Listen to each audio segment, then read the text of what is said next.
So here are some examples. Some of these may be familiar, all of these may be familiar to you, but they may not be familiar to you as pay-for-success tools. So as you can see, I'm going to spend a minute on prize-based philanthropy because I think it's a fun story, and it's a great example of how these kinds of tools can be used to encourage innovation in program delivery. Who here has heard of the X Prize Foundation? Okay, so about half of you. So this is one of my favorite foundations.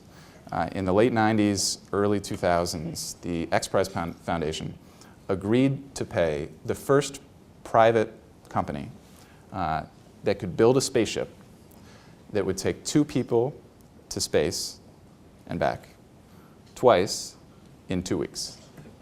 That and back part is actually a late addition. People used to ask me about that. First company that could do this would get $10 million.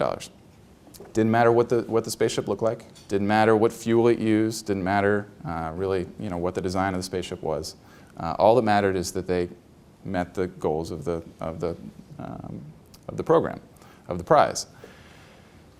So eventually a Paul Allen backed company won the prize and successfully sent 2 people into space twice, 100 kilometers above the Earth and back successfully in 2 weeks. But that's not the most interesting part of the story. The most interesting part of the story is that 27 companies spanning 7 countries across the globe collectively spent $100 million innovating new space technology in an attempt to win that $10 million prize. So if you think about it from the X Prize Foundation's perspective, not only did they get a working spaceship for a mere $10 million, and we're talking a spaceship, that's pretty cheap. They got a working spaceship, not the promise of a working spaceship, not a design of a spaceship that may or may not work. They got a working spaceship, and they got $100 million of new technological innovation, which is now the basis of a $1.2 billion space tourism industry. So all it took was a $10 million prize, and they leveraged that into $100 million of innovation, which is now transforming the space industry. Why can't we do the same thing to solve social problems? So that's why I include this as a pay-for-success example, just to, again, kind of reiterate the basic points. You've got private money bearing the risk at the beginning, and you've got a payout at the end. That's the case with the X Prize. It wasn't a government payout at the end, but there's money at the end of the rainbow, and private investors bear the risk that you'll build it or not build it, or get to space or not get to space. So those are the key ingredients to pay for success. The low-income housing tax credit is a program I'm sure all of you are familiar with, but maybe don't think of as a pay-for-success tool. It is slightly different. It's a slight adaptation of the model that we've talked about, but the concept is the same. You have private money coming in, purchasing the credits. That private money is used to build the housing, and then there's a performance contract, right? That housing needs to be affordable for 15 consecutive years. And if at any point in that 15 consecutive year period, that project becomes unaffordable, those credits are recaptured by the government at full loss to the investor. So the investor has a powerful incentive only to invest in projects where they have a great deal of certainty that they're going to be able to build something that will be appealing to people in that particular market and will be rented at an affordable rate for 15 consecutive years. So instead of a payout at the end, there's a penalty, but the concept is the same.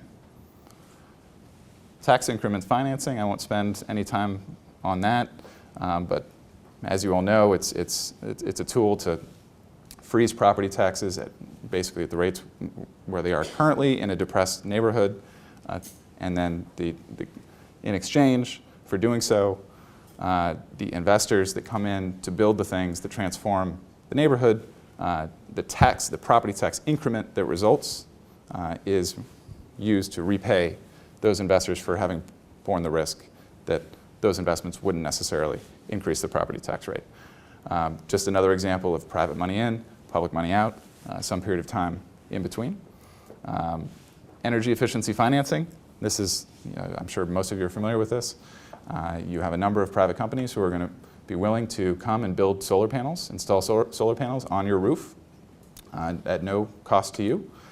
And in exchange for doing so, they get a share of the utilities savings that would otherwise accrue to you over the course of the next 10, 15, 20 years. And they use that as the basis for funding the upfront investment to put the solar panels on your roof. Again, pay for success contract. Human capital performance bond. This is a slight adaptation of the social impact bond. In this case, it actually is a bond, structured slightly differently. This is a program that was created in Minnesota. It has passed the state legislature, but it has been unfunded up until this point, so we don't really know if it's going to work. But the basic concept is that the state will issue a bond. They'll take the proceeds of that bond, put it in a savings account, and then for every nonprofit that's eligible, that can bring a household to the state and prove that they have lifted that household out of a state of poverty to the point where they no longer require public assistance, which is quantifiable. The state will agree to take some of those savings. Those are savings in food stamps, Medicaid, public assistance, all of those programs. The state will agree to pay some portion of those savings that have accrued to the state, and they will draw down from that savings account to do so. So it's a slightly different model. If you are unable to deliver a household to the state and prove that you have taken them off of public assistance, then you don't get paid. So it incentivizes finding creative solutions to lifting people out of poverty. And then finally, the social impact bond. This is kind of the shiny new object. As you can see from this fairly basic illustration, and obviously these numbers are made up, you have a status quo. Let's say that's incarceration rates among at-risk youth. Just to borrow the New York example, the Rikers Island example, that costs the government $100.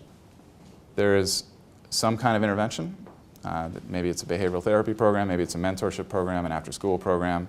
That intervention costs $30. It's not effective all the time, which is reflected in that continuing $40 cost to the public.